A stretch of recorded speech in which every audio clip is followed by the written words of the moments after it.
This is the story of Brainy the RPG cat, and in many ways it's a very typical story. One day an old man found a stray kitten in a library, and he chose to keep it as a mascot, and to keep him in gentle company. But this was no ordinary old man, for he was Bosch, the high elf headmaster of the Library of Dinah, a very not ordinary library dedicated to the goddess of all living knowledge. And before long, Bosch would learn that this was also no ordinary cat. Hello. Learning that the cat was intelligent, the wizard took it upon himself to teach him to read and write, and learn history and the ways of magic. He was quite taken with the lessons he got from games using cards and dice.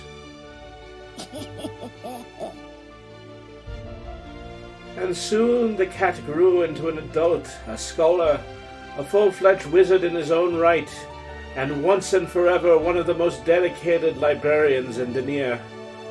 The wizard bestowed upon him a name in the tradition of all cat people. He who astounds with his immediately brilliant ideas, but the library wizards have taken to calling him Brainy the RPG cat. And let me tell you, it hasn't been a bed of roses.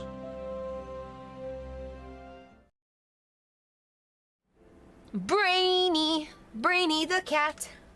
Brainy the RPG cat. It's a kitty cat.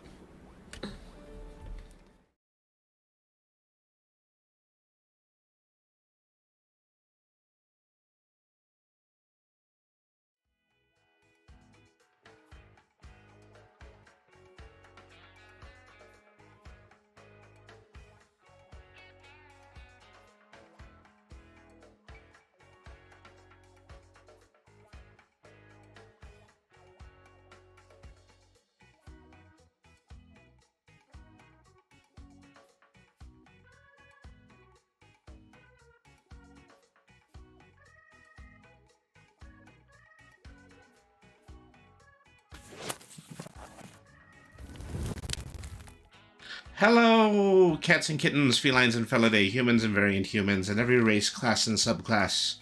Welcome to another installment of Brainy the RPG Cat. So, tonight we're doing Writing the RPG, and which is, one of the oldest segments that I've ever done. And we have a special guest with us. We have Mimi from youtube.com/Mimi's Wonderland, and also on Twitter as @ShyBunnyServant with us.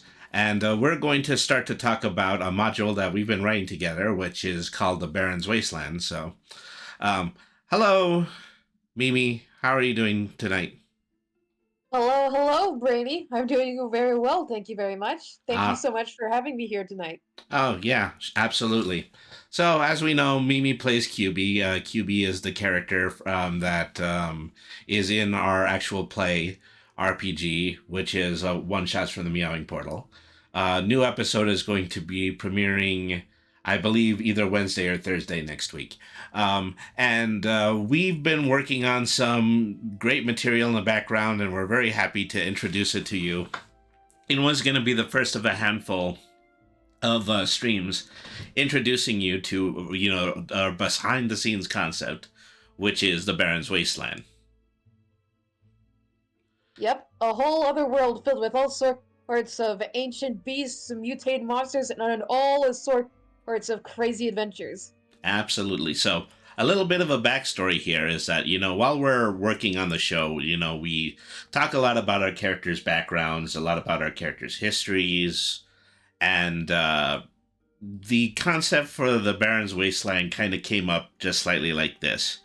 Is that it just happened that, Brainy knew of a dimension out there in the multiverse of dimensions that he frequently travels, that was completely and totally bereft of life. The denizens that had lived there had gone extinct, and he thought it to be appropriate to take Cube, who is the warlock,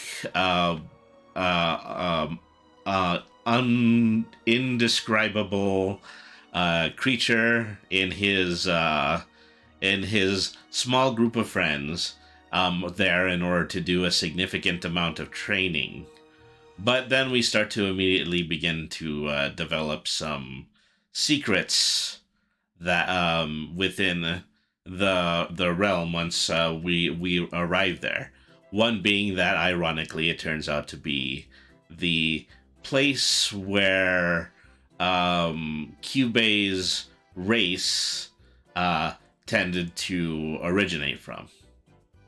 Yes, even though after such a long time, what they used to be an ancient and form of insectoids, eventually those died out, only to evolve into what we now know today as Arthrophae. Mm-hmm. And so we're getting into the plot of, just an episode following an episode. An episode that's going to come immediately after the one that we're going to premiere next week. Where we first visit this realm, we find the only other existing member of QB's race here in this barren wasteland. And, as usual, a lot of tabletop RPG related hijinks ensue. Mm-hmm. All right, so we're gonna go ahead and we're going to head over to the big board. We're gonna do a little bit of show and tell. I'm going to show you a lot of the things that Mimi has actually developed when it comes to this new world, and then we're going to settle down and we're going to start putting things down in text. So, thank you absolutely everybody for tuning in. Let's go ahead and let's start with our main screen. We're going to begin to talk about our sponsors, which is the Well of the Worlds Kickstarter. Yes, sir. Also major shout out to Mobius Strips. Yeah, Mobius Worlds Publishing, the creators, the publishers of the Prowlers and Paragons engine, which we have been using to make the latest episodes of One Shots from the Meowing Portal.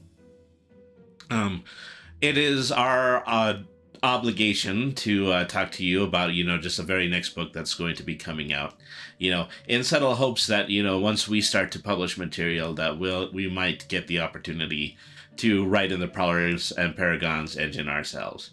And so, it's been a great sponsorship so far. And so, having said that, let's just take a quick moment in order to introduce everybody to the Well of the Worlds.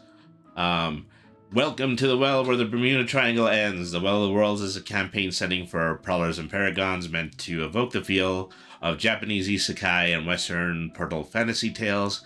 As with many classic examples of the genre, much of a player and their characters' experiences during a session will come from exploring the Well. As the campaign progresses, they will learn more about the Well's peculiar climate, discover strange ruins, wonder at the unusual sky, and meet numerous peoples who are definitely not from the Earth. And is the case with many of these stories, the characters slowly discover that they have strange and unusual powers in this new world, and that this peaceful paradise holds a dark secret. As the setting subtitle suggests, this is where the Bermuda Triangle ends. Prowlers and Paragons Ultimate Edition is everything you need to create unique superheroes and play exciting stories right out of comic books and movies. These are countless powers and other options, extensive rules for gear, vehicles, and even headquarters, a massive assortment of animals and non-player characters, and extensive guidance to help game masters run the most engaging superhero games possible. What is the Well? Imagine a world where the weather is perfect day in and day out, where it seems to be perpetually midsummer, with no rainy season or periods of drought to interrupt the endless pleasant days, where the sun always rises at the same time and in the same place, and sets 14 hours later. Where crops can be grown year-round, meaning everyone has enough to eat without the lean periods of that plague less fortunate worlds. Where there are multiple humanoid people dwelling for the most part in harmony. Can you imagine such a world? Good, then welcome to the Well of the Worlds. Well of the Worlds, written by Michael Serbrook, published by Rem Alternus Productions and Mobius Worlds Publishing. Be sure to head to our tiny URL, tinyurl.com/Well of the Worlds, in order to sign up for the mailing list to be informed of when the Kickstarter officially launches on April the 4th. Okay, so one more thing that I want to mention. I do want to offer my deepest regrets and condolences to members of the family of Katie, also known as Heavens to Betsy, a VTuber who had just recently passed yesterday evening. Is that she was a fantastic VTuber. She was a very fun and accommodating VTuber on her channel, and she was really well known for doing some excellent fan art, including this image of Brainy that she had was kind enough in order to do for me as a commission. So, rest in peace. Twitch.tv/Heaven to Betsy. Well, I appreciate all of the interactions that we've had with each other. We know that Twitch has been a brighter place as a result of your being a part of it. Okay. So, all personal announcements aside, I don't want to spend too much time talking over the very first co-star I've ever had on this channel. It's all good, Brady. Mm-hmm. So, one thing I need to do is I need to screen share so that you're going to be able to see this. Yes, of course. All right. There we are. Okay. Hopefully that thing is behaving. Okay, so I've been putting together, just a Word file of absolutely everything that Mimi has been sending to me in regards to this setting that she's been creating. And so right already on its head, it's an enormous amount of information, and I just have an awful lot of praise for Mimi for having done all of this, because it's, she started to make material that was already good enough in order to begin to build the book. These are pretty legitimate looking stat sheets that she had designed herself. Yeah. And also a few drawings that, we're going to get into a minute. So I have this separated out on the Word file. First of all, we have locations here. So we have just a map of the Barrons Wasteland, and we're going to be making an alteration of that at some point. But for now, I think that, we've been working it out as though, this is going to be just a realm that is a planet that has just one gigantic supercontinent on it. And consider it like plenty of the lost worlds you see in like various kinds of pop culture and media. The Monster Island, the Savage Lands, the Skull Island, etc. Mm-hmm. And so we have outlines of, each of the areas that on the map is that the Marrow Desert, the Carrion Swamp, the Ambush Coast, the Titan Forest, the Talon Plains, the Mimicry Jungle. And so that's, just the images that were sent to me are enough to fill out another couple of pages, but, we still kind of have to elaborate on the text slightly after that. Okay, so we're following, we're following that location section with the monster section. And we have, I tried my level best in order to sort this, but, some of the things have just kind of gone astray. Is that, It's all right, Brainy. Mm-hmm. So we filled up the space. Documents can be weird like that. Yeah, I mean, especially in Word. Oh, yeah. So I just have the original images that Mimi had sent me of each of the monsters that are taking place, and also we do have some relatively scientific species names for these. And so one of the more enthusiastic concepts she had was for Dinoscoros, which yes, one of the first monsters known in this place. Mm-hmm. A alligator with moth wings, and that on its head is already completely and totally frightening. Yep, not to mention that instead of most crocodilians, these actually hunt in a Titan forest. Mm-hmm. And so she had made two different versions of the Dinoscoros profile. This first one basically just had the base stats that are standard for monsters in Prowlers and Paragons. The second one was a little bit more of a flavor text, It even has a quote from me. It has a quote from me that has written by Mimi on it. Is that a six-legged Yep. reptile in and insect hybrid? There is a living symbol of the horror and beauty of the lost worlds, and mostly horror. And so, even though it was ghostwritten, I am more than inclined to agree with that. Oh, thanks, Brainby. Probably about the nicest thing ever said. So, following that immediate concept, we had the concept for the dire dragonfly. Yes, yes. There are quite a few animals that sport gigantism around here, and insects happen to be one of the main examples. Starting, of course, with the dire dragonfly. So, this is one of the things that really distinguishes this as a world, because we're certain that people build large insects worlds. We're sure that people build prehistoric lost worlds, but we're kind of putting them together. Putting people in a situation that is kind of a cross between Land of the Lost and Honey, I Shrunk the Kids. Yep. And let me once again modify that by saying that, this as a theme was largely Mimi's concept. I gave him the preliminary concept, and she just kind of continued to build on it. And so, we have bugbears, but, actually, we're probably going to make a revision on this. That they're actually bear bugs. And maybe that's a different... run on that joke of regular or bugbears actually being insectoid bears. Just bear-like insects. Yep, along with quite a few biological features of plenty of beetle species. Overall, more robust, durable, and such. All right, so Vonosavra, and so I think you had provided me for a picture of Bonosavra, but I accidentally left it at the bottom of this document because I'm assuming I know what the monster is now, but I didn't when I was compiling. Hey, don't worry, I got you. I mean, just a second. Let's see here. The abilities: physical strike, super senses, armor, running. Let's see, Neurotromos. Neurotromos. Is that it? Nah. Well, so the thing is, the way I had actually started to put this is that these are double column here it shows. Yeah. Vonosavra.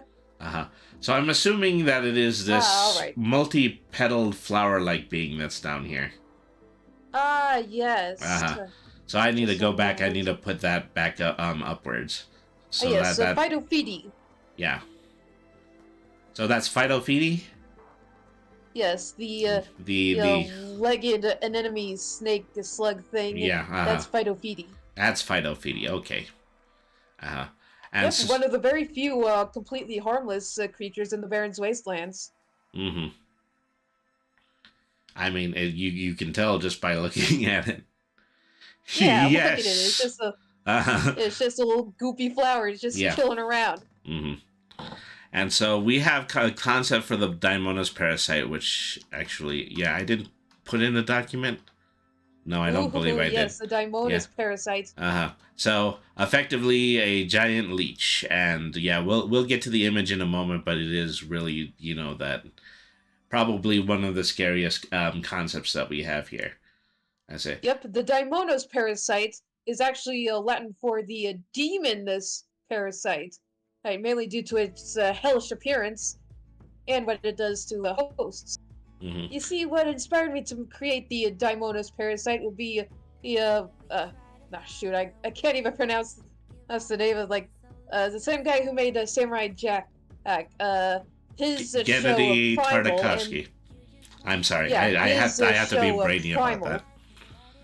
Yeah, it's all good. Anyway, his show Primal, specifically a Plague of Madness with a zombified dinosaur, and so I decided to do a similar concept. Only instead of with something like a disease or a plague, I chose a parasite. Akin to things like weird things like that. We're already getting a lot of messages in chat that are saying, "Whoa, this is too cool." Oh, thanks, everyone. And then mostly Yeah, the you OS see- Devon and Queen Vampiress, who are both of my mods, and thank you very much for tuning into the stream tonight. Yes, of course. And you came out at the perfect time. I'm covering one of my favorite little monsters that live in this area. You see, what the Daimonis parasite is capable of is well, it's actually similar to a real-life parasite that infects animals like snails, which makes them a bait in order to get eaten by a larger predator. And when the parasite is in that larger predator, normally like large carnivorous dinosaurs like Tyrannosaurus, Spinosaurus, etc., what it'll do is that it'll quickly accelerate to decomposition and cause hypervorism in the host. And once the host is completely dead, the Daimonis parasite will use it to multiply and hunt for food. And so we have 2 stat blocks for that. One of them is the base form, which is not particularly strong. A total of a 3D threat as minions, 3D threat as humans, but also the infected Spinosaurus, which is the parasite latched onto a much larger monster, and that is a threat of 12D. Much more suitable for hunting. And so that is considered to be a 12D threat as a minion. Yes, so what makes the Daimonis parasite much more dangerous in a host is that it is capable to use like extensions of itself to where it seems like it's like a whole other horrible rotten hand and like shooting out of its mouth to grab any prey that might be out of its reach. So yeah, good luck hiding in things like caves or such. That's not going to work here. And so, yeah, I think there was, just as a point of confusion, I thought that this creature was the Phytophede, but... Yeah, it's not. It's that not. is actually, let me check. Yeah, that's Spathoteris. Yeah, Spathoteris. I actually have the stat block underneath, so yeah, just by some great coincidence. Edge of 10, health of 8, has a running physical strike, 7 dice of armor, and as animals, they're a threat of, as minions, they're a threat of 9. Yep. Heavy inspirations from animals like the Therizinosaurus with that one specifically. And so, we have our version of the roving land shark. Yes. 1 second. Yeah. Our march. Sorry, Amarcaris, which is actually this stat block over here. Yeah. Yep. So, with the ability in order to blend into ground areas, desert camouflage, do 9 dice of physical damage, and are a threat of 8 as minions. Yes, this allows them to hide very well in things like sand, almost swimming through it as if it were water, or while still able to track down prey with thermal vision super senses. So, this is such a good concept, is that I think, in the absence of a certain monster type from 5e, we're more than likely going to be inserting these guys instead. Yes, sir. And, we can come up of an excuse with that, is that, sand transcending dimensions and whatnot. Like desert sand transcending dimensions, Desert sand transition. I hate sand. Of course, it gets everywhere. Yeah. Even in other dimensions. All right, so we have the mock turtle. This one was particularly interesting to me because of Mimi's general aesthetic to, work from the concepts of Lewis Carroll. We have this mock turtle. Yes, indeed. Why, yes, the mock turtle is technically what it looks like a turtle, but in reality, it is quite different from regular turtles, in which these are rather pretty carnivorous and highly territorial. As you can see in my little design, it even has like semi-retractable claws. It has its front flipper things that can either like extend into points or retract into like blunt ends in order to do things like slash or punch. Mm-hmm. And so, yeah, all very unique creature types, and so, yeah, there's a part of me that just wants to think of them as Pokemon and Digimon, but that's really just kind of me reaching, Yeah, pretty much. yeah, out of my own preferences. Yeah, I feel ya. Mm-hmm. Dire butterflies. This one was pretty. Yes, another harmless creature of the Barrons Wastelands. Overall, they just have ultra vision and they're able to fly, albeit not really that graceful. You know, something that you might run into that might not be particularly dangerous, but don't confuse them with the dire dragonflies because those guys gonna mess you up. Ooh, yeah, those are very dangerous, much more dangerous. All right. Yeah, so... Ooh, but you forgot about one thing, Brainaby. The dire mosquito. Brainaby? Okay, yeah, dire mosquitoes. Yes, they exist too. Combat edge of 8. Abilities... agility, perception, intellect. Life drain, vampirism of 2. Super senses, 10 dices of thermal vision. And as minions, they're about a threat of 2. Mm-hmm. You could probably expect these things to just be able to drive, like, suck a humanoid corpse dry. And make sure that you have a giant fly swatter. Yeah, you're gonna need quite a bit of bug spray and things like this. Mm-hmm. Okay, so we have Risa Savra. Yep. So these are characters that, you know, that they actually make you itch if you touch them. What specifically was part of that conversation? You see, what these do is that if, particularly threatened, they will use the plant matter that is pretty much fused into their biology, that's on their backs and such, to release clouds of pollen that will, pretty much cause quite a few harmful effects, like allergies and such. Mm-hmm. Coughing, irritant to the eyes, tearing up, you know, the deal. Mm-hmm. So, in addition to the the other dire creatures, we have dire cobras here. Probably one of the rare reptiles, yeah. Until now, this is a reptile. Mm-hmm. The Colossi Dimorphodon. I was trying to figure the Dimorphodon was the creature that is harmless unless they're infected by the Dimonis parasite. Yes, yeah, indeed. Mm-hmm. Just to be absolutely sure about that. Ordinarily, just a threat of 4D. Is that docile creatures, but ones that certainly shouldn't be alarmed. Yep, because unlike a typical Dimorphodon, these have significantly mutated to be much more, successful predators and such. Mm-hmm. So, this is probably the big one. Dire Pachycephalosaurus. I'm glad that I was able to pronounce it all the way through. Patchy. Yeah, it can be called the dire patchy for short. Mm-hmm.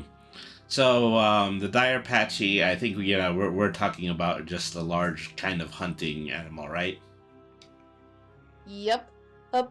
Even though it is mostly herbivorous, it is very prone to charging if it senses any kind of possibility of a threat, like rhinos of modern day.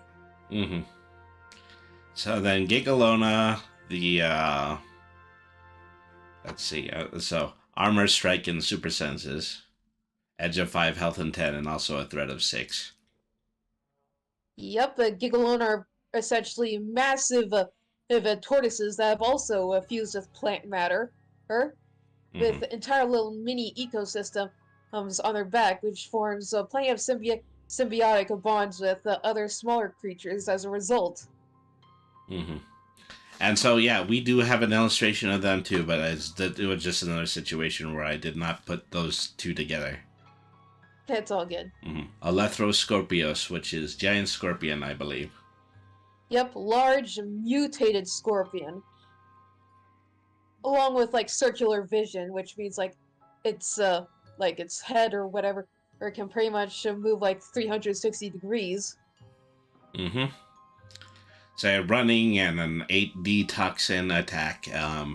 6D threat as an animal. So here was, okay, so just right at the bottom, this was Gigalona. Yep, that. Yeah. Just a little plant beastie Wait, there. oh, hold on. That's actually, Uh-huh. I didn't make that drawing yet. That is actually, Riza Zebra. Riza Sabra. Okay. Yes. Okay, let me just take a moment and make a note of that. It's all good. I'm probably not going to spell it correctly either. It's all good. Uh-huh. All right. Heck, even I had some trouble, like, writing these names, like, multiple times. All right. So then we have a Patipoli. Yes, consider these to be, like, one of the most awkward flyers, which are essentially like a bipedal raptor-like dinosaurs, but are able to somewhat fly, albeit rather clumsily. Mm-hmm. All right. So dire spiders. Well, that's pretty self-explanatory. Ooh, and the dire wasp. Mm-hmm. Also self-explanatory, except they'll gang up on you. Yeah. Is that putting together, well, in contrast to what we had said about the dire dragonfly, is that they hunt in large packs, probably possessing a hive mind. All of Yes. that suspenseful bric-a-brac right there. Yes, indeed. Sonaria. And next up would be the Scorpio bat. Yeah, the Scorpio bat. I mean, so it's not enough that we have walking scorpions, we also have flying ones. Yep, also fused with the essence of like large bats. Mm-hmm. It's also said that these will also like purposely feed on poisonous and venomous creatures. Mm-hmm. So as a threat, 60 to animals. Mm-hmm. Yes, yes. Along with abilities like wall crawling, ultravision, and also a tail as an extra limb. Mm-hmm. Yes, not just for stinging and like such. It can also manhandle whatever's in its grip. Mm-hmm. Sonar F says, "Good day, eh? Yeah, good day, Sonar. Thank you very much for tuning into this stream." Yes, good day, dear viewer. So, next we have the algae kelpie. So this was something, I started compiling this and I thought about it in hindsight, well, yeah, I was creating a whole different algae creature for the upcoming episode. I could have put this in instead. Yeah, it's all good. Not my cake. Anyway. Yeah, in actual real-life folklore, the Kelpie is a shape-shifting creature that can take on multiple forms, most prominent horses, and will trick others into riding it and drown them. And so here, I decided to incorporate more of the seahorse kind of thing and make it much more venomous. You see, all this needs would be just for something to get close enough to it in order for it to attack with things like algae leaf-shaped tentacles, like seaweed. There's a camouflage with the swamp, and also has a sonar radar. That's precisely the kind of thing that you don't want to run into when you are under the water. Or anywhere near a pond's surface in the Carrion swamps. This is how that beam goes. Hello? I am under the water. Please come close. I am kind of drowning. And oh crap, an algae kelpie! Oh my god! Yeah, algae kelpie. Don't get in the water. No. Just when you thought it was safe, but it was never safe. It never was. All right. And then, this is the last of the stat blocks we have. This is Sidroteras. Yes, yes. Mm-hmm. So, Sidroteras, a 10D threat. And so I think I might have made made a mistake here, but this is Vanasavra. And so we understand that there is probably only one Vanasavra, and it is basically the apex predator. Yes. Yeah. Mm-hmm. Yes, and also, Oh, Cytotrois is actually a relative to it. Mm-hmm. Well, yeah, Yes, the the smaller Neuro- Sideroteris, and then just the great, the Rex, the Bonosavra. Yes, yes. Vonosavra, one of the apex predators of this lost world, is a bipedal reptilian similar to plenty of others, mainly Carnotaurus and Tyrannosaurus, with a hide that is very hard and like that of stone and earth. In fact, it is known to dig into mountains and eat minerals that are in rich soil, rocks, and even in and gemstones on occasion. Mm-hmm. This is ferocious, absolutely. And Very so, ferocious, very territorial. mm-hmm. And so the very last concept art that we had was for Nerotomos. And Nerotomos Yes. speaks of, just immediately to a particular type of dungeon that we want to design in this Yes, game. indeed. Mm-hmm. Nerotromos here is actually one of, if not the biggest known creatures in the Barrons Wastelands, hiding around the waters and ambushed coast. Mm-hmm. And this is about as long or big as an Apatosaurus. Yep.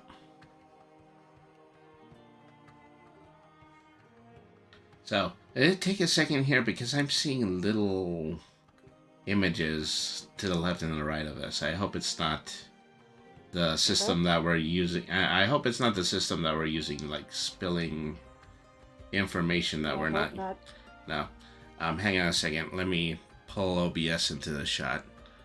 All right. Yeah. Oh, well, yeah. It's that just a couple of panels have been left on. Okay, so So I let see. me see. Gosh. Let me see. Any individual. Okay, so yeah. Well, okay. That doesn't disappear them. That I've had so many problems with PNG tubers going in and out that I just have remnants of it all over the place. Yeah, Yeah. It's all good. Uh-huh. Well, try to see, where these sections are popping up so I can delete them. Well. Okay, so let's see. Moving on. I have just these sections of the same illustrations. I've been using Photoshop in order to separate them by line art so that we can have the opportunity in order to color them in later. And so one of the things while my drawing abilities are very admirable, the same does not go for digital art, I'm afraid. Yeah. And so, I've just been, just going through each of them individually, deleting all of the background information, the paper texture, and the colors in them so that we can save the outlines and we can digitally color them. And so this is the one for Vonosavra once again. This is Dinoscoros and Dire Dragonfly and 5OTD. So some of these, I did lose some information. I just, kind of put together the skeleton of what I had left over, and then I'm probably going to go back and I am going to... It's all good. I can always resupply you with the needed information. Mm-hmm. And, I'm just going to just trace over them, so then the lines will be thicker again. A little bit going on with the mock turtle on the arm. Say, Nerotomos, and then Spathipterus. And so I didn't have this one named anymore, but once again it was Phytophedy. Yeah, Phytophedy. And then finally the Daimonos parasite, which is barely visible. So I'm just going to go ahead, I'm going to go back to the folder and I am going to pull it up again so people can see it. Yes. So this one actually happens to be colored. Yeah, this is the full color image of the Daimonos parasite. And so, probably one of the first things is that when you handed this in, you told them, I don't want to use this one because this Yes, area a was major supposed to be, accident. yeah, this was supposed to be pink. So it's supposed to Yeah. look a little bit more fleshy. Yeah, it's made to look more like rotten meat, with things like veins and such. hmm And that's going to And it ended be, up looking brown here in the light. yeah, that's going to be a lot easier to do, once I go back and I do the digital color for it. So we can go and we can put any kind of textures, any kind of shading we want, because it's just going to be an All right, underlaying, perfect. other than the Yeah, this is one of the black problems outline. with my paper drawings.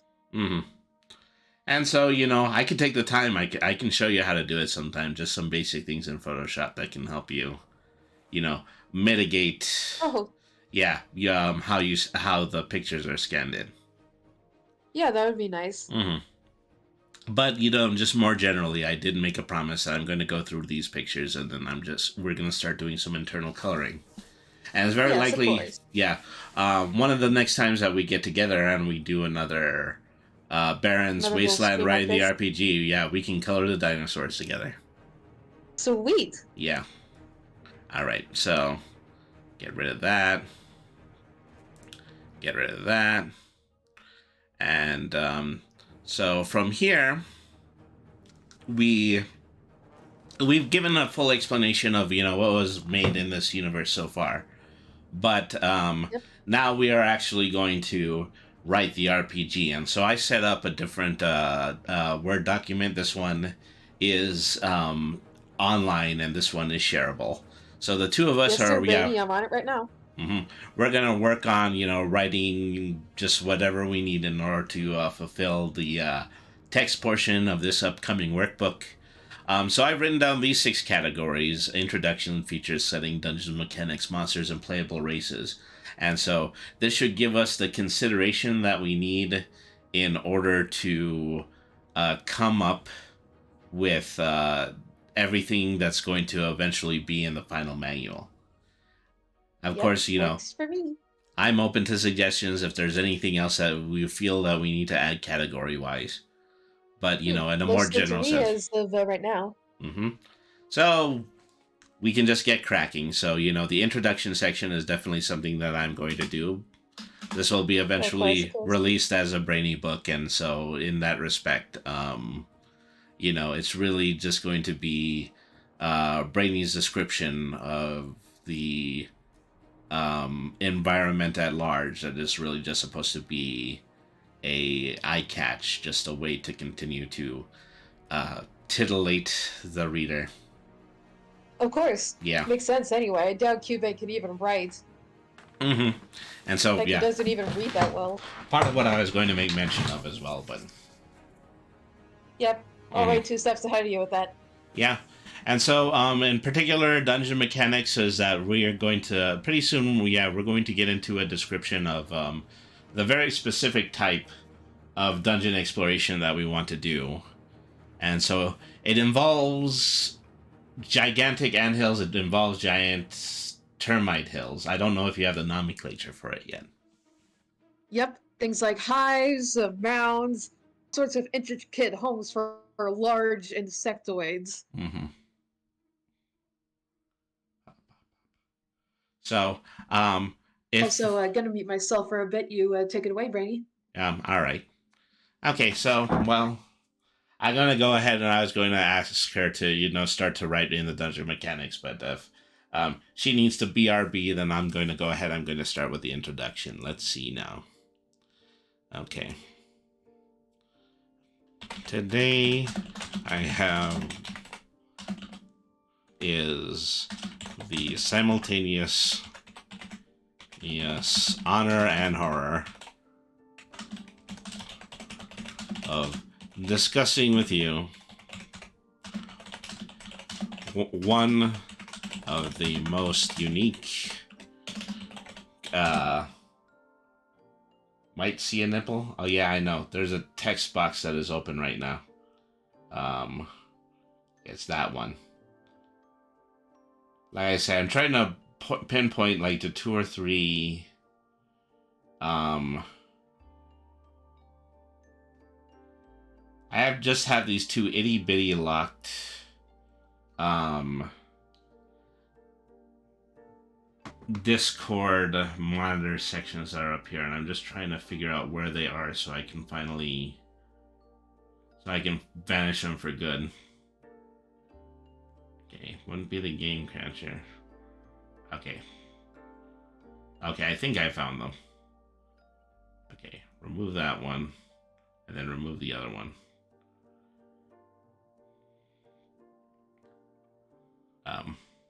Whoopsie. I almost deleted my co-star. There it is. Okay, yeah, remove those. And I'm back. I mean, I would have given away sensitive information when it comes to that, but fortunately, A, everybody knows what my real name is, and B, Mimi didn't have hers written in Discord, so there you have it. Yeah. We're doing All right, cross-promotion. anyway. Mm-hmm. Yep. So, what shall I do, Mr. Brainy? Okay, so I was thinking you could start with dungeon mechanics, and that will also give you an opportunity to describe the unique concepts that you have planned for these large anthill and termite colonies that are going to be added to this. All right, Brainy. Gonna get to work right now. OS Devon is asking if my name is Jim, which it is not Jim. My name is Jeff. No, now you're doing it on purpose. How juvenile. All right. So this is my opening sentence. I have what is the simultaneous honor and horror of discussing with you one of the most unique environments in the multiverse. One that would not have existed if it weren't for a handful of cataclysmic Cataclysmic. Yeah. So sometimes that kind of falls into Brainy's speech patterns. I think I frequently say muses. I also frequently say but I digress. All of that. Yeah. All right, let's see here. I got like the sporadic entrances and exits, like you know how pretty much tunnels connect all over the place with no real, straight pattern or whatever. Yeah. Also got the colony building, which will show, the other ants or whatever working, and will fix different any kinds of damage made in the hills. Mm-hmm. All right, the treasure cocoons. Food storage. Yeah. Oh yes, there we go. Plenty of lootable bodies would probably be in there. Mm-hmm.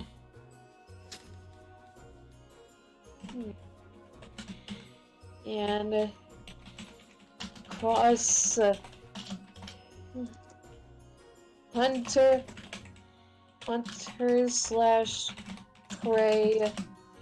crossfire. There we go. Mm-hmm. Yeah, the possibility of something attacking the anthill while the party is still inside.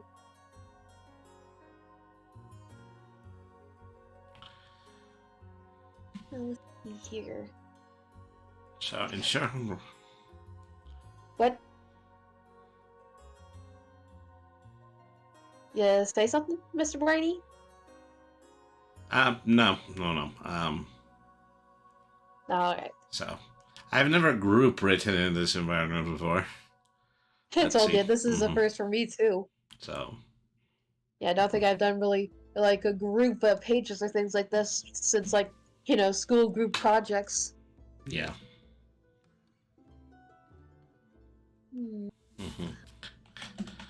Completely wild and unpredictable realm that was created in a surprisingly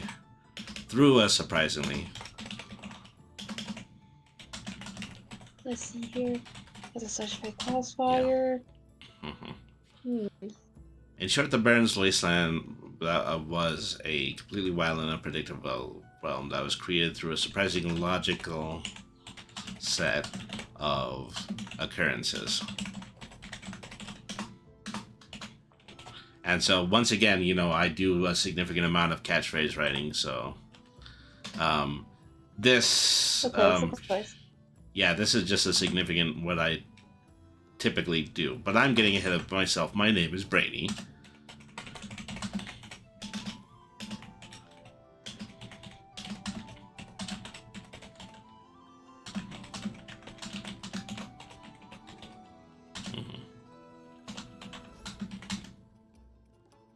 So I am in yeah, I'll continue that part up when we're not directly talking about the environment. Okay. Yeah, we're talking about environment right now. Say. And speaking of the environment, how's the list of dungeon mechanics looking? Huh? Yeah, I made a little list here of like dungeon mechanics. Yeah. And so, basically, what you need to do is you need to start getting into a paragraph. You need to start, just creating like a rules descriptor of how dungeon mechanics work within this environment. All right, my bad. I'll get to work on that. I mean, so it's good that you have all of these different titles here because the titles really just kind of help with the writing. Yeah, pretty much. Sporadic. Hold on, let me just... And so sometime, we're going to have to add an overview as well. All right. And let's see here. Apologies, this is still pretty much a first. Shoot. See, I like... Let's see here. Shoot. Just gonna get things a little more organized.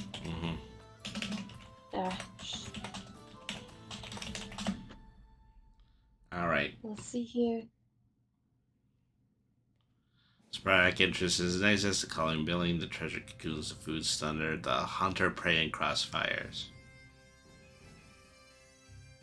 And so these colonies also did have just one of these monsters that was just a frequent menace. I'm trying to remember what the name was. Yes, a common predator for these kinds of things. Yes, 1 second. It was the one that was based off the Therizinosaurus. Let me just check to get more specific. Let's see here. There's Wastelands. Yes, this Spathoterus. The large claws are very good for busting these mill, ant hills, and termite mounds open. Much like anteaters and aardvarks.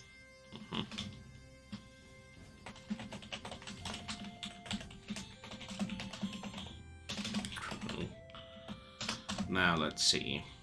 I'd like to say I'm blameless in the development in this realm, but I regret that quite the opposite is true. The Barrons as we know it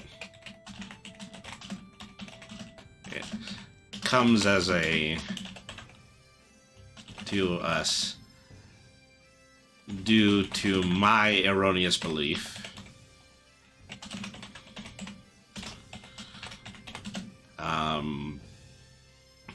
this was an area completely bereft of life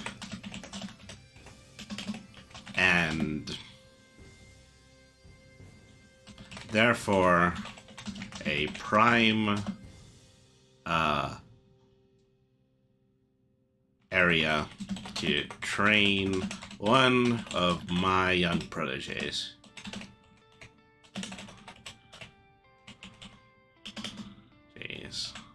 An insect, an arachnid person,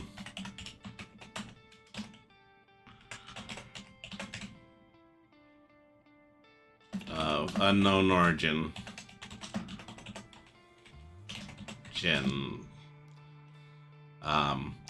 Who came to us with the name of QB.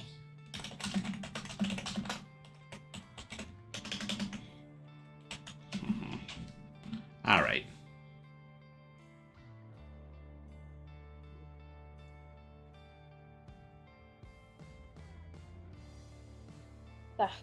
Why did I accidentally put a T there?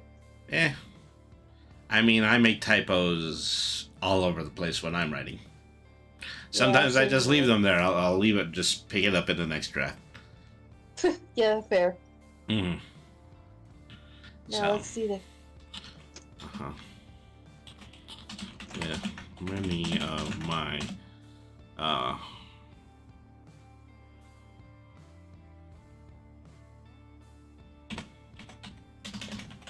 mates. Oh, what the? I think it just. Yeah, I mean, and so this is just pre-developed. This is a double column format. Oh, I see. So, just a great majority of TTRPG books are in a 2-column format. So I just have a tendency to write in a 2-column format. It's all good. Yeah. It's like just a bit of a shock to me. Never really did had like things in this way before. Two. Let me just see. Oh wait, hold on. Yeah, up here.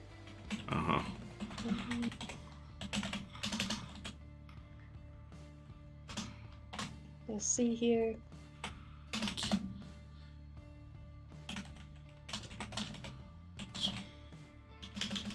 Me.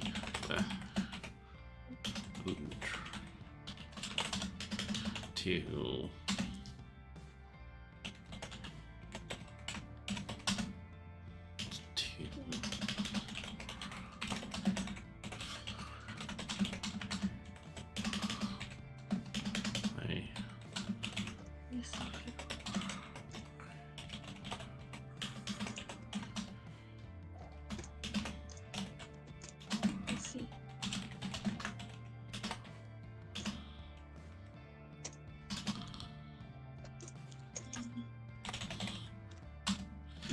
As with many of my teammates, QB came to me with a dream to spread the influence of an obscure prehistoric god known as Mazelthat.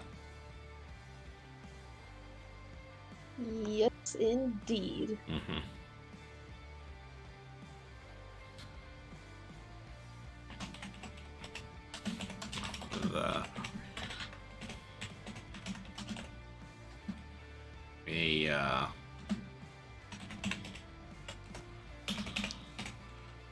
Wary of the reemergence of a cave god, I allowed QB to use the inert barren wastelands as his own personal playground.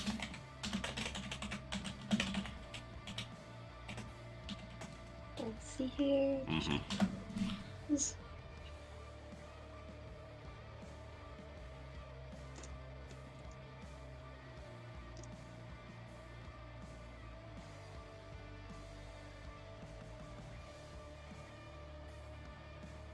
see.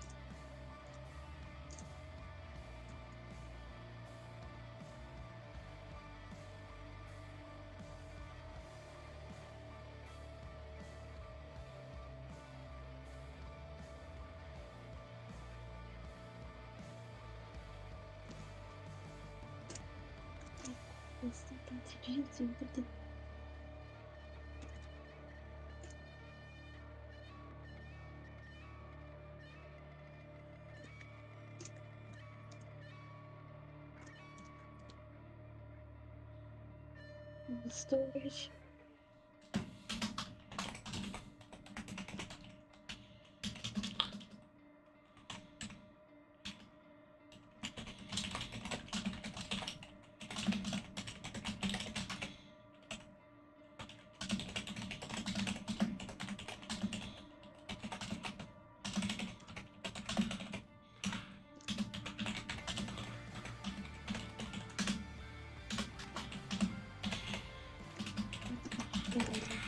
Later.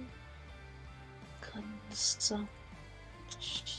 Wait, a P? What the? Oh, that's where it was Consumption. supposed to Yeah. go. Mm-hmm. Yeah. Okay. We traveled there, and that is where the fickle finger of fate sought to begin picking our noses. Classy, I know. Yes, yes, indeed. Mm-hmm. Although I don't even know if spiders like have noses. Like, do they? Like, I don't know. I don't even know if they have like spiders have noses.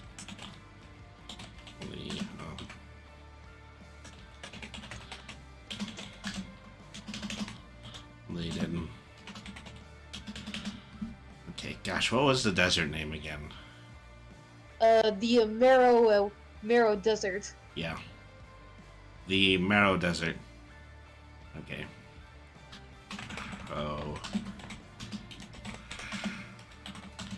Unoccupied. Well. A.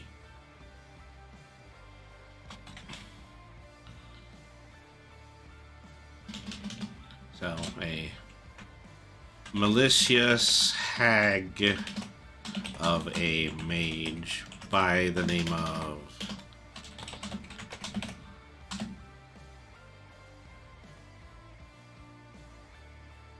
my space here. I got it at the beginning of the stream. Yeah, I have no idea. Beatrice. Yeah, Beatrice. Yeah. Yeah, Beatrice Crumbcrackle.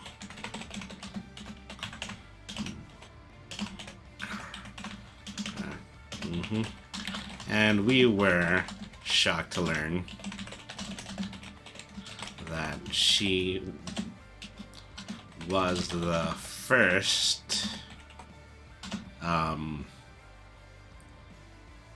She was the only other member of QB's species to even exist. And a species that she coined as the Arthrophage. Yes, indeed. Mm. Oh yeah, by the way, the name Arthrophage is inspired from things like arthropods. Mm-hmm. And things like crabs, insects, arachnids, all that insect stuff. Mm-hmm. And one thing is that it will probably be the lone character race concept in this book. Yep. Mm-hmm. Yep, the Arthrophage will pretty much be the only playable race. Mm-hmm. I mean, if you want more, then we can go back to the Realm of Infinite Mana. Nah, it's all good right now. Yeah, all the other books. All the other books that we're still writing and we're still planning to eventually release. Yep. Cabe Crack. OS Devin is still playing the name guessing game with me. Yes, the name guessing game. Mm-hmm. Let me guess. Up. Like, no problem, Bob. It's Mike. It's Mike Cervantes. I'm breaking the fourth wall.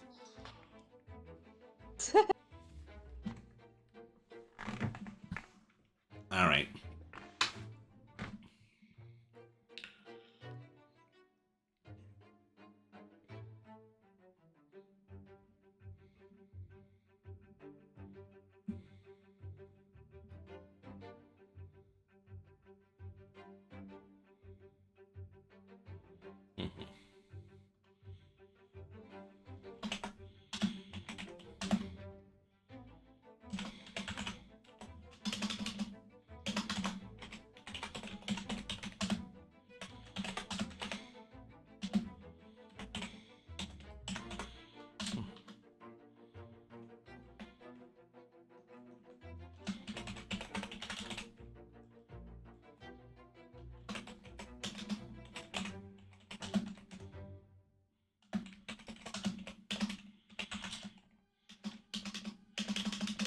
Yes, got that down, got that down.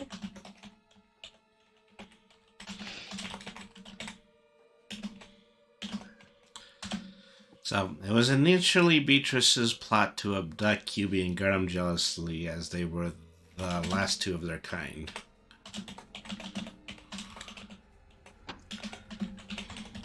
However, following a bit of busy business with a whole army of zombie exoskeletons. Yes, remnants of the great ancestors that after a long time, became the Arthrophage. Yeah, so crabs are arthropods, no? Yes, they are. Crabs are technically arachnids, aren't they? Yeah, pretty much. Yeah. Spiders are just like crabs, but with no armor. I want to be right about this, is that, I have a reputation on this channel. I actually have to get things right. All right. Yes, crabs do count as arthropods, along with things like shelled crustaceans. Uh-huh.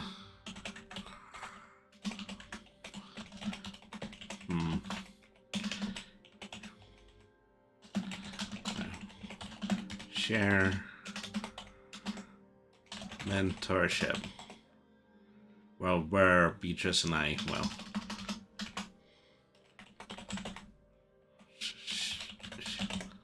of QB, and allow him to visit the realm a few times a year.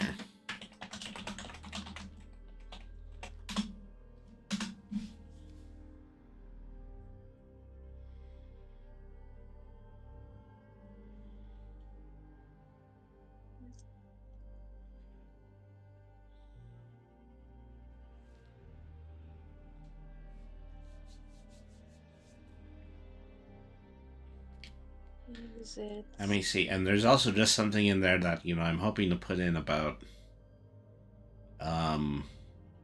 Lord Terrapin, but I think, he's going to go into like an NPC list in the back, not in the introduction. Yeah. And so once again, spoiler territory is that it turns out that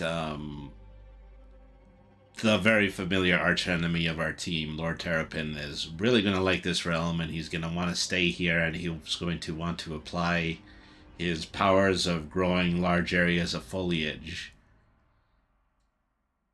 Yep. Yeah. He'll probably be hanging around places like Titan Forest or things like that. Is that he is the flora, whereas Beatrice Chrome Crackle is providing the fauna. Or something like Beatrice that. is... Yeah, pretty much. Mm. Yeah, remember that joke? Okay. Yeah, I don't know.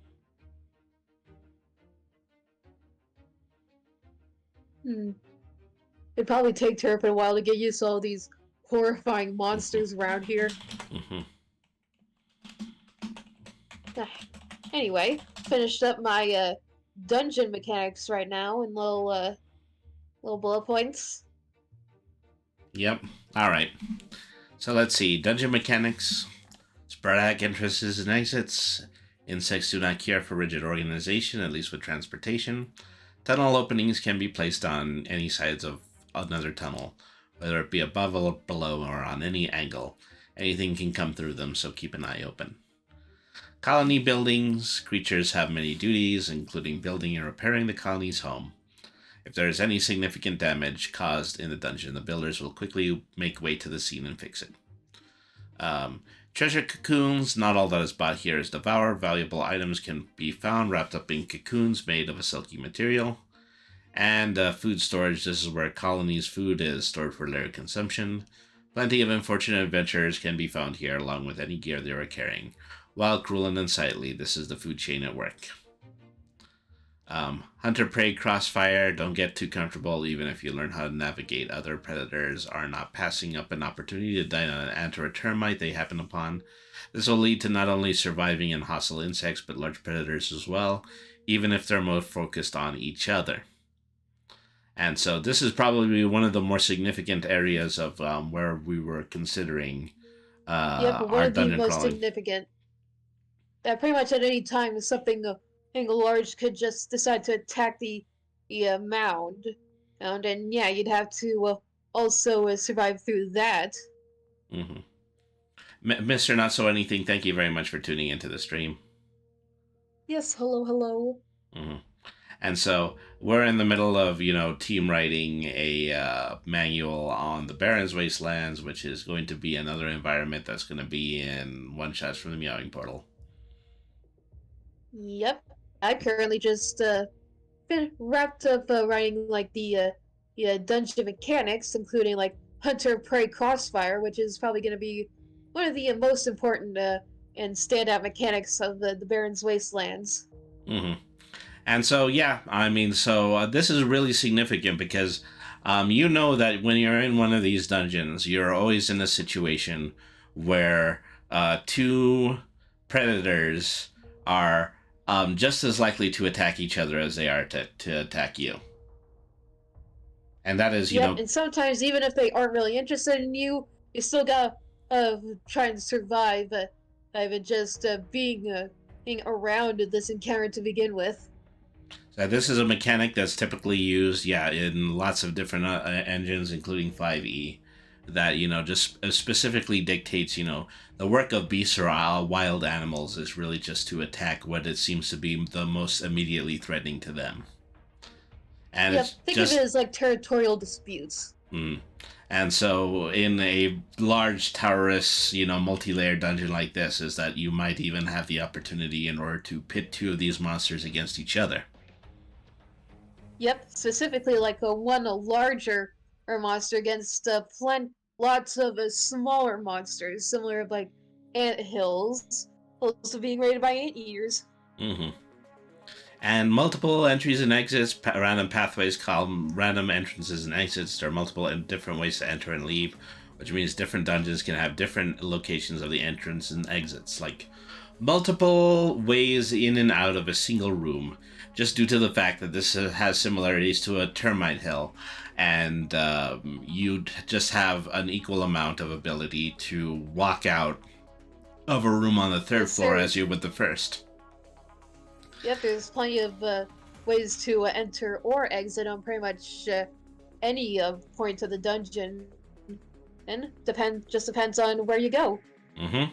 And this could be perilous too, because these are insects. They can climb on walls. They're not building any balconies for you. Yep. So you better watch out that you don't go right out and exit, which is pretty much on the third floor, while you don't have anything to like keep you from falling or break or fall, because that is not going to end well. Mm-hmm. Alrighty. So let's see, what else can we do here? Okay, so I was going to go slightly back to my intro. Yeah, maybe the intro. Mm-hmm. And so probably one of the things that I would like you to focus on is that, in every single one of these areas where I have pointed out, a specific category, what we need to come up with like an introductory paragraph for each. And I don't mind doing the majority of them, but it's really just kind of the sense that we just kind of need to come up with different ways in order to fill the paragraph, so that we have something that reads a lot better as a game book. Yeah, it makes sense to me. Mm-hmm. All right. So let's see. Meantime, I'm gonna go back to my introduction. Let's see. Alrighty. So let's see. As time passed. Mm-hmm. Passage of time. I do think I just have to give like a single sentence mention for the creation of the overgrowth. Yep. Also, from my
Say, at the same time, I also released my former archenemy, the life-deranged sorcerer tortoise named Lord Terrapin, into this realm, on his wish to cultivate the existing desert sand into rich flora. Yes, sir. Gonna do some gardening around these parts. Mm-hmm.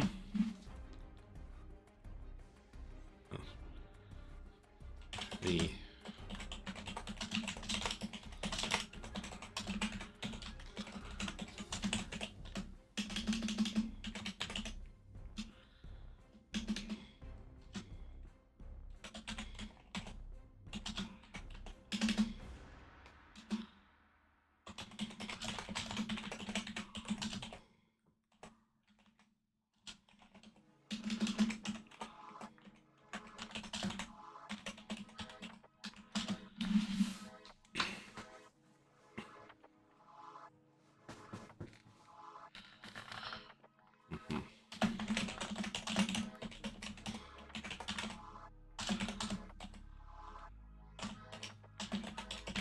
time passed, the elements of these three players working independently of each other made the Barrons grow extremely rapidly.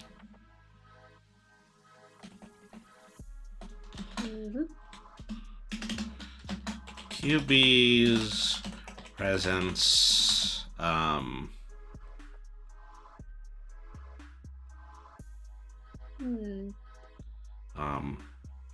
Maybe something to do with increased increase the prominence of the Lord Mazeltod. Actually, it would be like a girl, so So I have no idea what. Of the goddess, I'm just gonna have to change it to goddess elsewhere. Yeah, there we go. Increase the presence of the goddess Mazeltod, who prides, and so yeah, we gotta have to ask for some influences here. Yeah, influence is influence. What does Mazeltod like to influence? Well, she likes to influence things like change. Mm-hmm. Yeah. And things like unprecedented evolution. Yeah. Which this could probably lead to. And growth. Mm-hmm. Yeah, this could probably lead. What? QB's presence increased the prominence of the goddess Mazeltod, who prides wild evolution and growth. That's a sentence I just wrote. Oh, okay. Mm-hmm. Yeah, I was saying, like, maybe this could, like, aid in, like, bringing forth, like, the Arthrophae back from, like, whatever the heck happened. Yeah.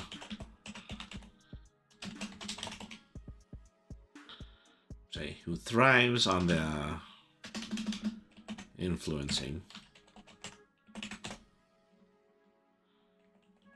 And so this is just kind of a summary paragraph. I mean, we can definitely get into detail when, once we start getting into a chapter 2 and so on.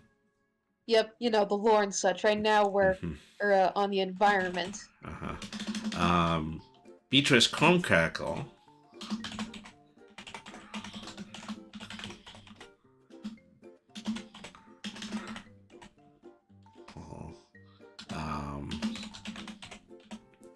Magic.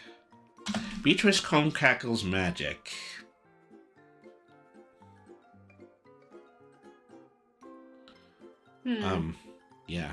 Resulted in the creation of several vicious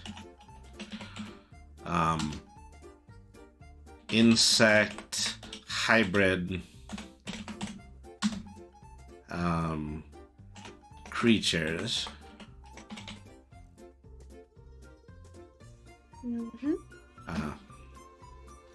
Which roam wildly across the lone supercontinent.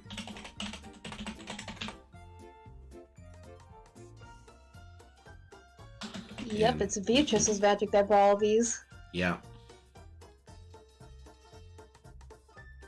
Let's see.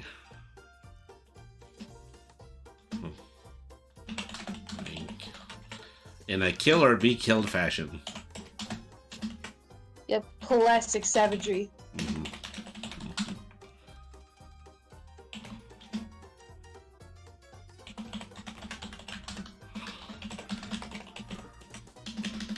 Yeah.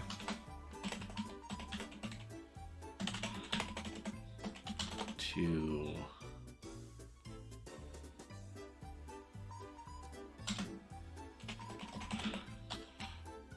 finally, Lord Terrapin continues to greedily expand the woods,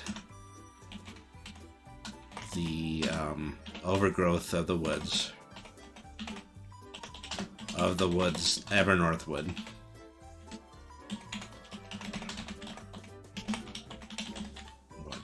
As a means to Uh, grow his own personal kingdom.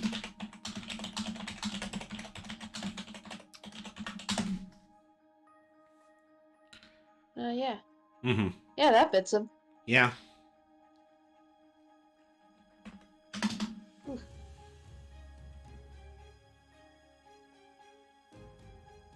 Yeah, Terrapin could probably be responsible for like why Titan Forest is like has even bigger flora than the rest. Mm-hmm. See, amongst my fellow wizards, the question is often posed.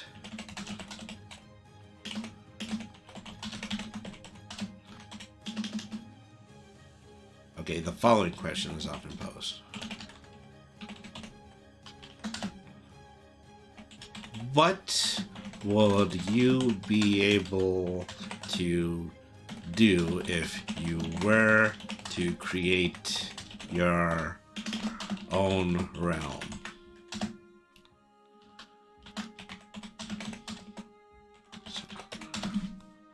So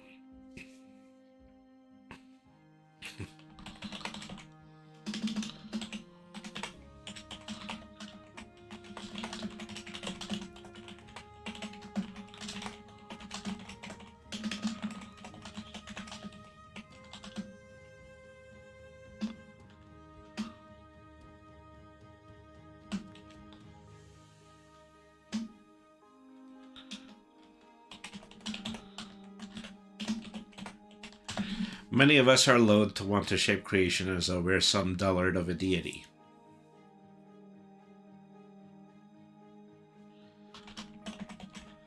However, the way the barren wasteland stands,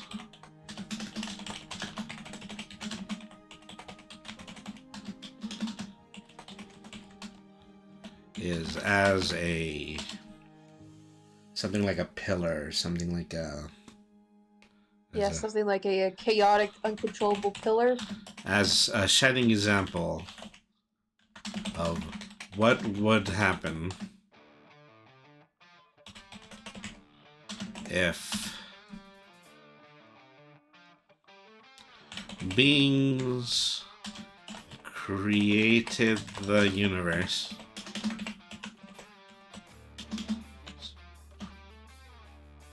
with, I don't want to say like with little to no thought applied at all, but something similar to that.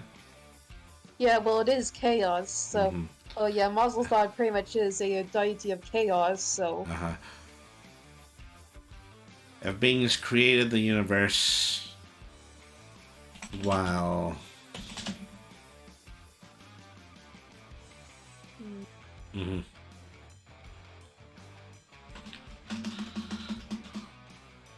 completely through accident.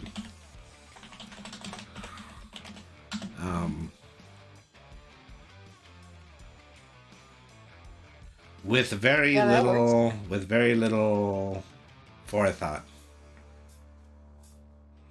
Yeah, that also works. Yeah, with no concern towards its outcome.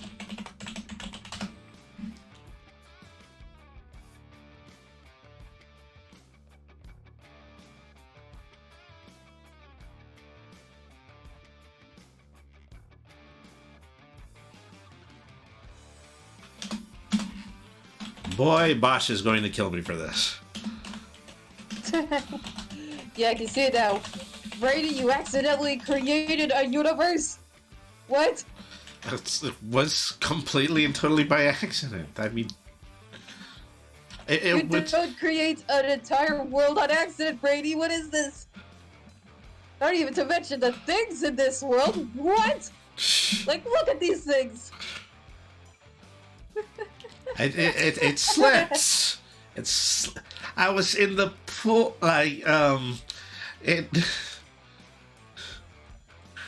Brady getting upset. Brady's getting... And Bosch should probably be losing his mind just seeing all the things that are living there.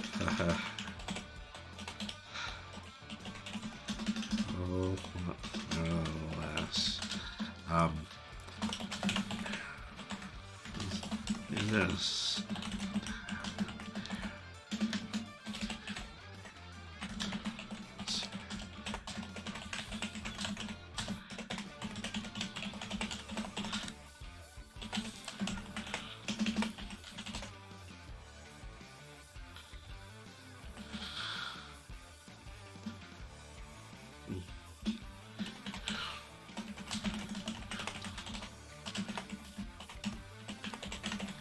Nevertheless, the Barrons exist, and as a Denarian wizard, it remains my responsibility to define and catalog its existence. Or I...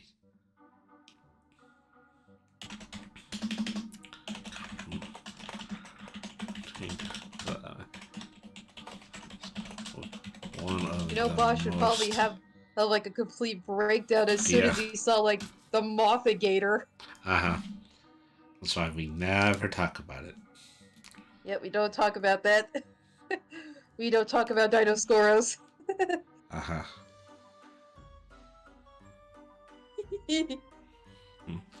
Serendipitous. I need a thesaurus.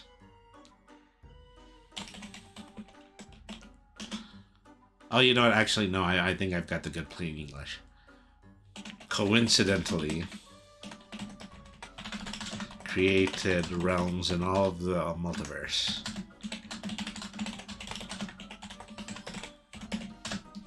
Okay, and so I think that's pretty good as an introduction. Yeah, I think it's good. Okay, so how to use this book. Also a category that I love to write. Yeah, that's also a good one. Did you come up with any? Wait, what? I mean, I was just asking you if you were writing elsewhere. Oh, I wasn't, pretty much. I'm not sure, like,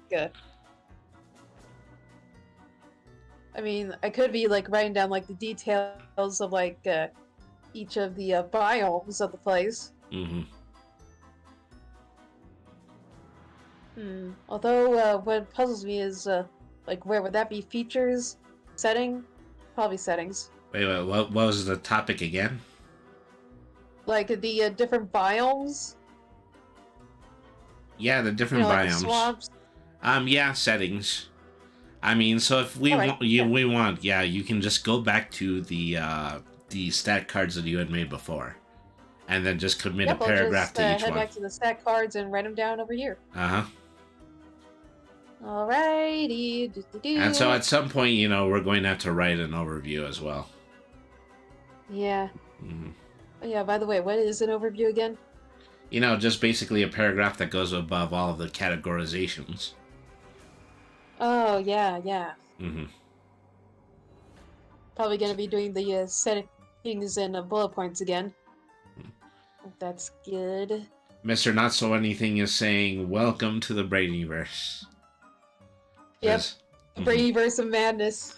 We make this up in our Discord server pretty regularly, and I'm happy to be able to bring it to you for the very first time. Yeah, same here. Mm-hmm. Let's see here. First would be... So my continued solo writing is going to be on the Realm of Infinite Mana, which is, the base setting for a lot of where we go in one-shots from the Meowing Portal. The book that has Metaluna and the Basin Archipelago and some of the places that we regularly visit. Yeah, like Marin's home, right? Yeah. That's a Well, I'm also trying to write a general multi-purpose book, and it's currently called Brainy's Guide to Nowhere of Particular Importance. And so just that's a good one. writing, I'm writing a significant amount of these as 5e parody books. Yeah. And so, yeah. These could have like these books could have like probably like parts where they're from like our characters, like whether it be like scholarly notes, we'll research things from Otto, or even just like scribbled drawings from Cube. Yeah, absolutely. Yeah, just little things to add the flavor. It's all about the flavoring. Mm-hmm.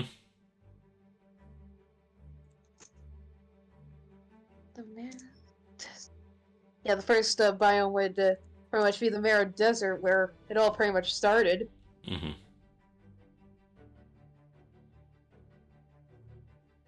Let me see here.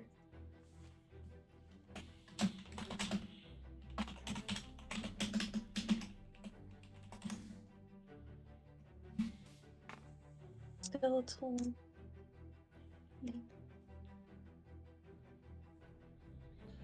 Okay, something I need to add to the introductory paragraph. This book would be much better written. Yep. By that writing creativity. The unwitting creator of this realm.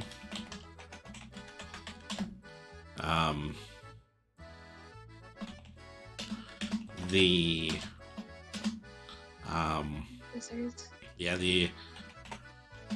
arachnid. I'm going to, just move up my reference to a arachnid person. Yeah, it's all good. Lock QB. However, as he doesn't possess the ability to write fully,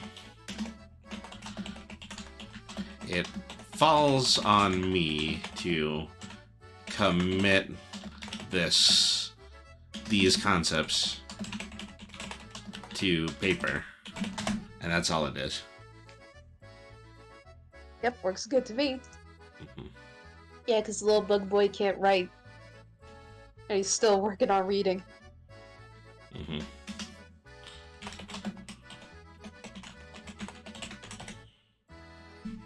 Alright, there we go. That works.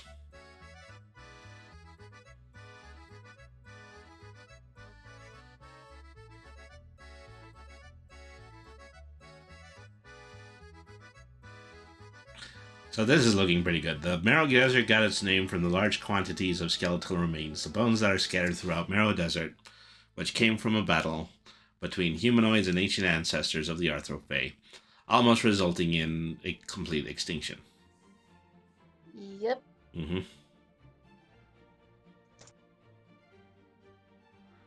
Yeah. I might also need to insert Ridge Domain Hag into my introduction as well. Yep. Mm-hmm.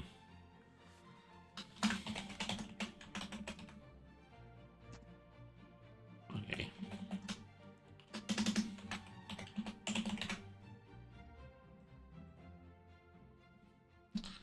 So as it turns out, the supposedly I should probably also add like Terrapin and also Cube mm-hmm. to like the whole creation of the thing. Mm.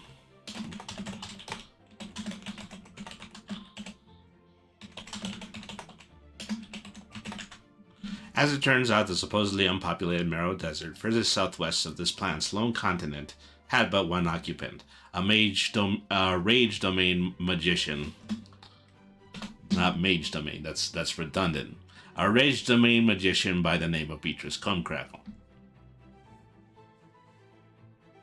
Yeah, she gave herself the title Thumbless, since she pretty much cut off her own thumbs. Okay, I should put that in too, just for the formal.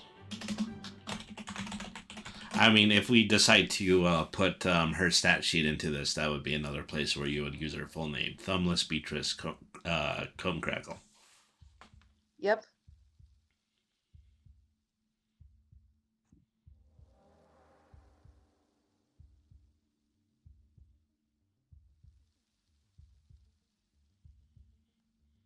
There we go. There's the Marrow Desert down. Mm-hmm. The Marrow Desert Ghazni. Okay, so it is thanks to a rage hag named Thumbless Beatrice Comb Crackle, Lord Terrapin, and small Arthrophae that the continent is able to thrive and support life. It might be prudent to say that, nevertheless, the Marrow Desert represents what the entirety of the continent looked like before the influence of the three. Oh, okay. Uh-huh.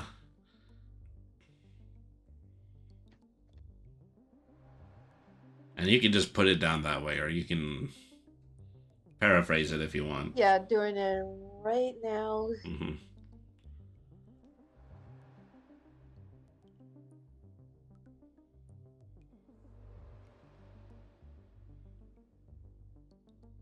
Like that? Uh-huh. There's still the picture of, well, I would just say the whole continent. Oh, okay. And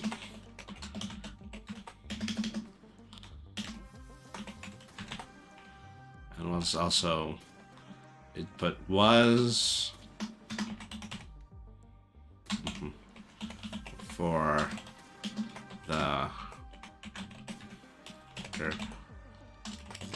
realm for these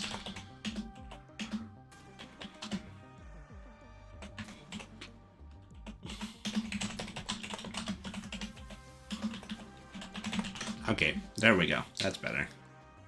Alright, thanks. Uh-huh. Yeah, still pretty new at this kind of thing. Mm-hmm. Wait. Alright. Next up would be Titan Forest. Alright, let's see here. Yep, well, everything is big. Like, pretty much everything in Titan Forest is, like, real big. Mm-hmm. Yeah. That's the name, Titan Forest.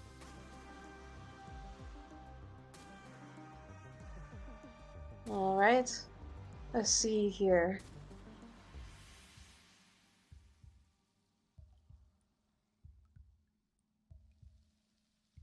Ugh. Yeah, I think I might sneeze, like, sooner or later. I mean, go ahead and sneeze. Is that there's a good Yeah, chance. it's just I don't know, like, if I'm gonna sneeze, like, right now, like... No, that's perfectly fine.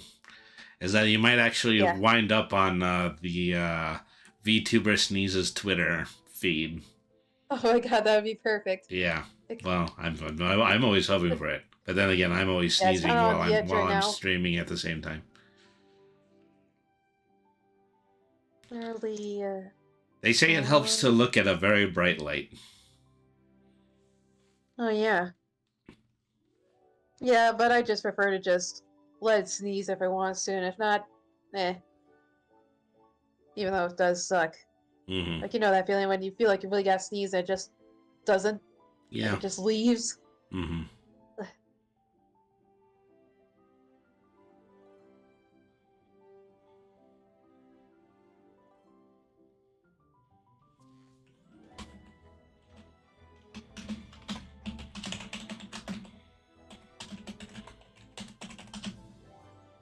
There's a part of the How to Use This book that I just want to copy out of the other book that I'm writing. Oh, all right. Let me see. Mm-hmm.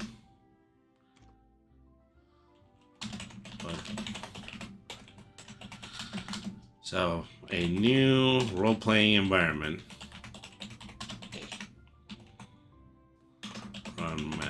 With a few original concepts. Oh. Regarding role play in a primordial environment.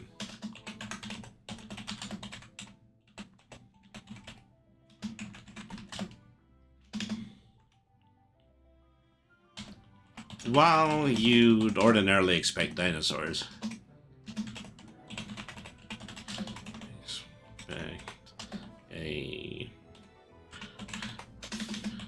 adventures with...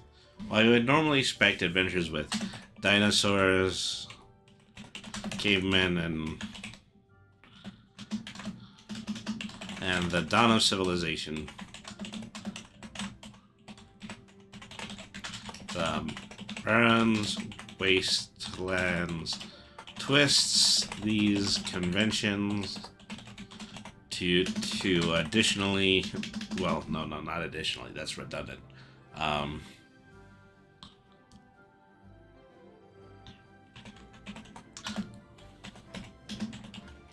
Play in a setting dominated largely by giant insects.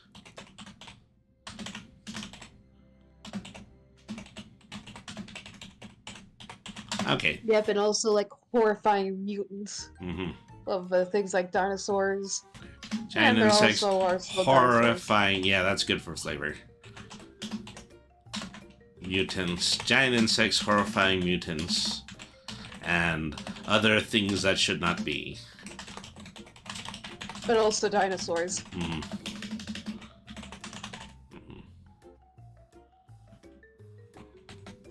See, we introduce a new paradigm for the standard dungeon crawler.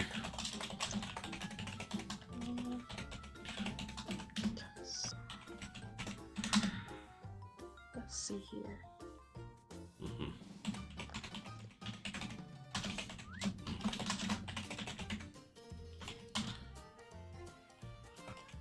Carry some.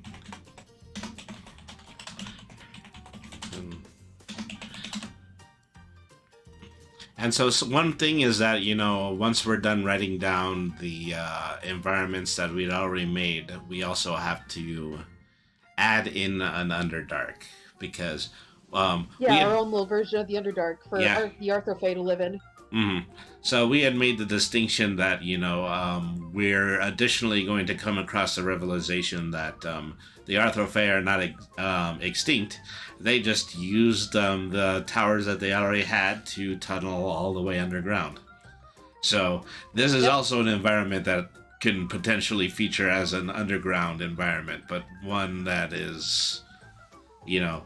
yeah, I actually plan for things like those to be pretty colorful, well, as they use things like colorful flowers to pretty much, which are pretty poisonous to digest, like as a means of protection. But also, yeah, pretty much flower. But still, yeah, they have plenty of colorful flowers, plants, and so wells, such things like that. Yep.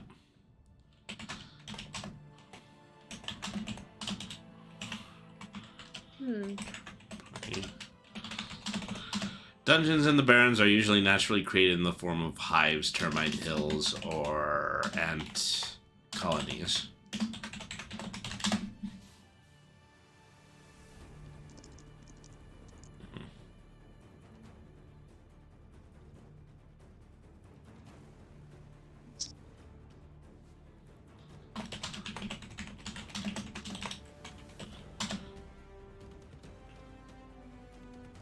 So the tunnels in these dungeons run as wild as the forests outside them.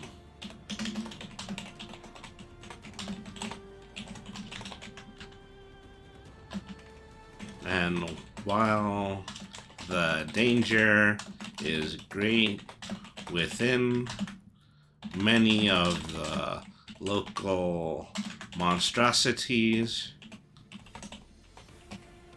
still follow the law of the jungle.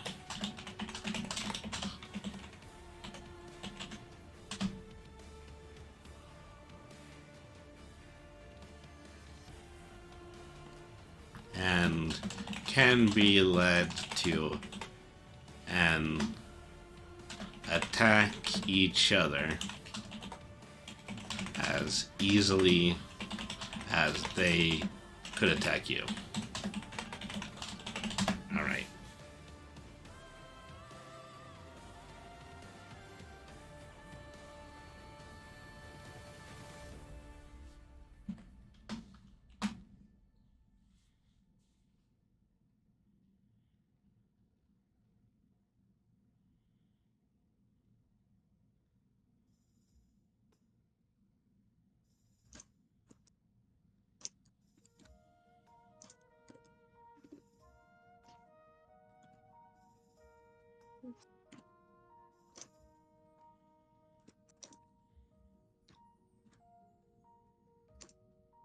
Let's see here. Yep. Rest. Parasite. There we go. There's Carrion Swamp. Done and done. Mm-hmm. Okay, so the forest... Well, hang on. Okay, Titan Forest is particularly prominent with gigantism. We haven't read this part yet. Not just with monsters, but also plant matter. The trees are so tall and white that even the largest of the Barrons Wasteland's creatures couldn't destroy them. Lord Terrapin resides here, ever expanding the forest north in hopes of creating his own kingdom. And then Carrion Swamp is a fitting name for a noxious biome full of poisonous plants, venomous predators, and suffocating fumes. If you die here, your body will decompose here much faster than any other area.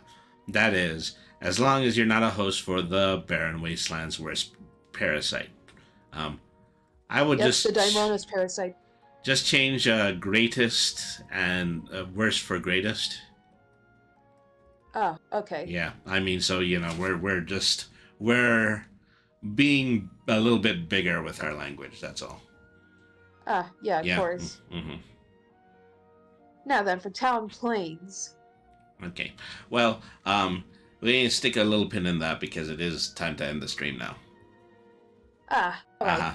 Then So- we'll end here for tonight, I see. Oh, I know that as soon as we get off is that Mimi is going to open this up later and is going to fill it with all of this information.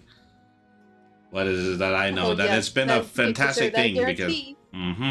Yeah, because she is very, very invested in role-playing writing, and, I'm really hoping that, once we put out this first pair of books, that, we'll have the opportunity to give Mimi her own works to do in the future, because I believe that she's an absolute natural when it comes to world building.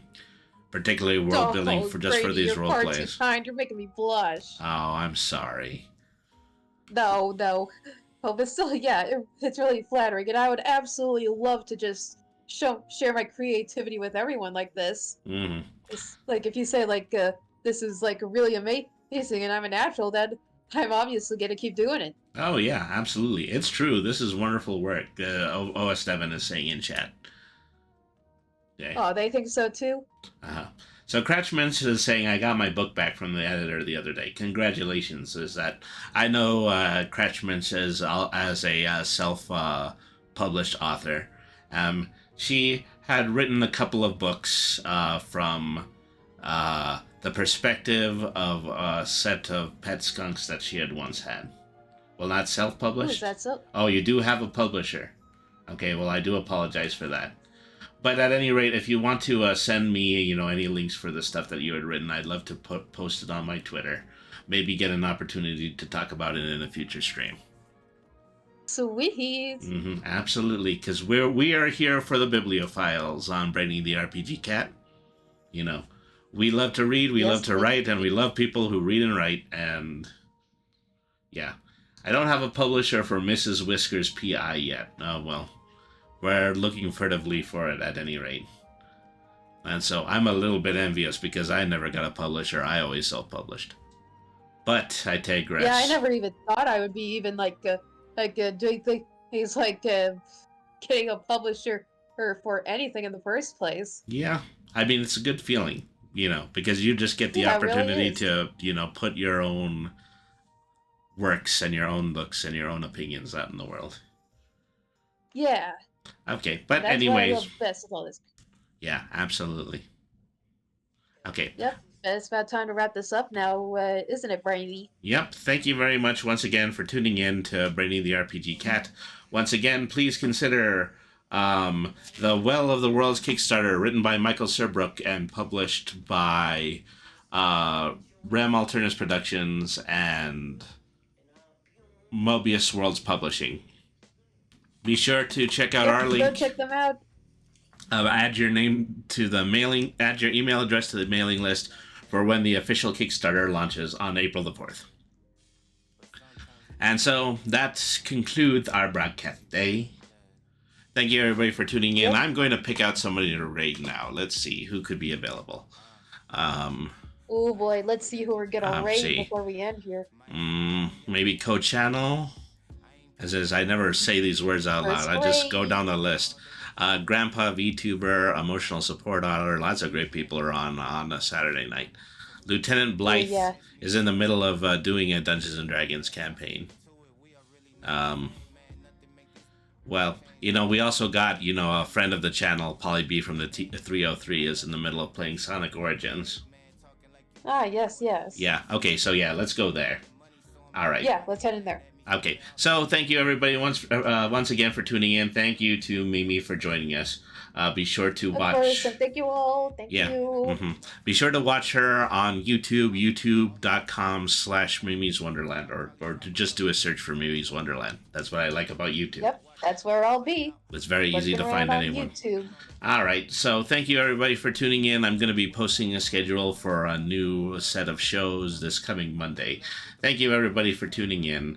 Have a good night, everybody, and thank you very much for watching. See you, everyone. Have a good night.